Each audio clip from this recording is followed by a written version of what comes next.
You want me to sit where? For how long before I need to wiggle or move? You want me to fill out those blanks? You're trying to teach me? I dare you. This first personality I have named energetic Eddie and energetic Ellie. And the reason I give them names is because it's so much more easier for us to understand when we identify one of their qualities with their personality. I couldn't understand concrete, random, sequential learner. That didn't help me any when I was trying to find out information.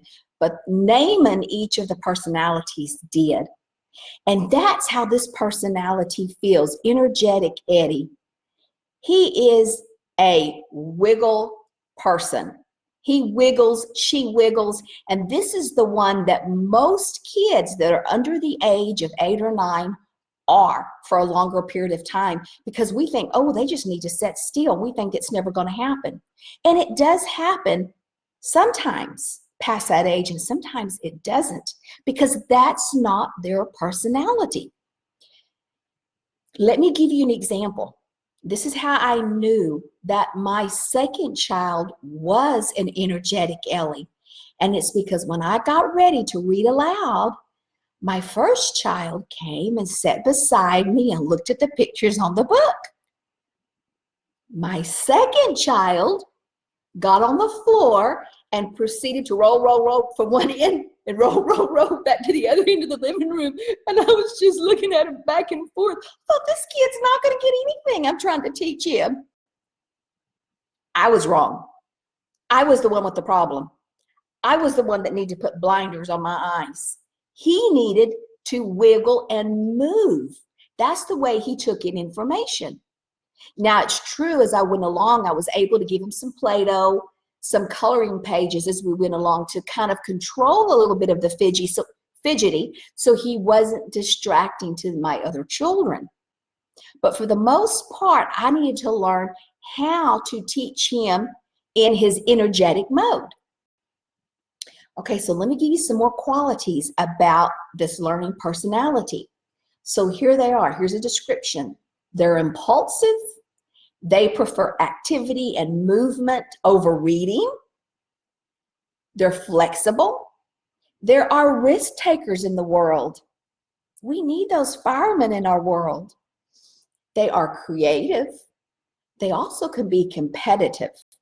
The other personalities may not realize they're being competitive, but they are. Everything to them can be a competition.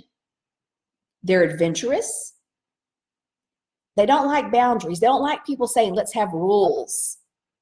Sometimes I'll be in a group and I'll hear some moms, after I create some group guidelines, as I call them, not rules, because I knew the learning personalities and I made sure I didn't say rules, but she would say, are these rules? I would know immediately what type of personality I think she was. Of course, I had to get to know her more. And I'd say, no, they're guidelines. These people like guidelines. Let's just don't impose a lot of rules. Do we really need them? Rules are meant to be broken. Okay? Now, here's their frustration. Oh, just a minute. Let me give you a few more descriptions here that I have written down. They're adaptable. They can be artistic, athletic. They're open-minded. They're easygoing. They're tolerant. These are the kind of moms that'll say, you know what? We're not doing this lesson today. We're just going to leave here and go on a field trip. Or we're just going to leave and go for a walk, because that's what we really need to do instead of sitting here. Okay? They're easygoing. They're tolerant. They shoot from their hip. They can have knee-jerk reactions and they follow them. And they can be great teachers. Okay, here's some of their frustrations, though. They have trouble organizing because they're all over the place. Scattered.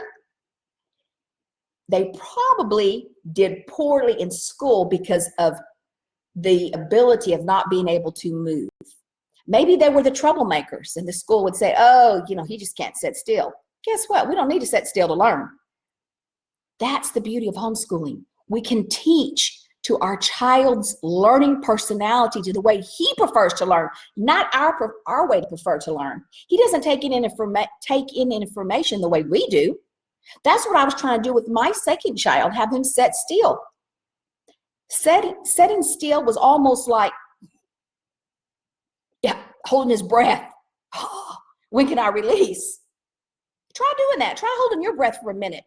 That's what some of these kids feel like. Oh, I got to hold my breath and I can't breathe until mom says, oh, I can get up and move. That is how they feel. Movement is their life. Now, it doesn't mean that we just have to let them cause distractions to the other kids. And I've already explained a few things that we can do. And I want to let you know, as they grow and get older, and if they stay energetic, Eddie, and energetic, Ellie, because like I said, I use these terms because it can refer to a boy or a girl. I don't just mean boys when I'm talking about this. All of these personalities, these four that I'm going to go through, can mean a boy or a girl. That's why I say energetic Eddie and energetic Ellie. So as they get older, they do learn how, you know what, this is distracting to everybody else. I kind of control my impulses to move. But their energy and the way they teach comes from their ability to be able to move and perform and interact with people that way. And they like people that do that. Okay, here's some of their strengths too. They're so inspiring, they can inspire others to take action. They see many options. They want to think, what are my options here? What are my boundaries? And then how can I push them? Okay, the other thing is they find many different ways to do things. And they like to be hands-on. Hands-on, let me get in there, let me take something apart, let me look at it. And they're probably the ones, like I mentioned earlier, that was getting in trouble. They do get in trouble when they're in public school because they can't sit still. And not only can they not sit still, but they have to pull the little girl's hair in front of them and touch somebody and interrupt into the class while the teacher is trying to say, let's quiet down the class now. They're not trying to quiet down. My husband is an energetic Eddie, and he remembers his time in public school was like a torture chamber because he couldn't move. He's an entrepreneur now, and he's a very good one and has great relationships with his customers. But when school let out, he would tell me this when we first got married. I didn't understand why. He would run as fast as he could, breakneck speed, as he said, to home. And I was like, why did you have to run that fast? Because the minute school was over, it was like being in a prison. I wanted to have as much time home as I could. He also got in trouble at school a lot because he took every outside activity he could to not be in school. Drama, agriculture. He even had to take these different animals to different types of fairs to show them in his 4-H class. He put a sheep in the back of his little car. He didn't even have a place to put a sheep. And he would take it just to get out of school. Football, anything you can think of to get out of having to sit there in this, quote, prison, is the way he felt. Because the way he learned was to be engaging and moving and energetic and hands-on. That's the way he learned. And public school just doesn't really teach to that particular learning style. This is the one that seems to suffer the most in public school. Here's the other thing. They like to see results. What do we have to look at all this plans and listen to all this if I don't see some results? And not only results, but instantly. I want to see them instantly.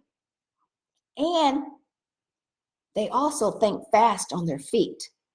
Some of us might be saying, oh, let me think of a good comeback for something. Not them. They're pretty quick on the comebacks. But again, we need these type of risk takers in our world. They love to just move, and they can be defiant and seemingly defiant to you until we understand how moving and being energetic is the way they thrive.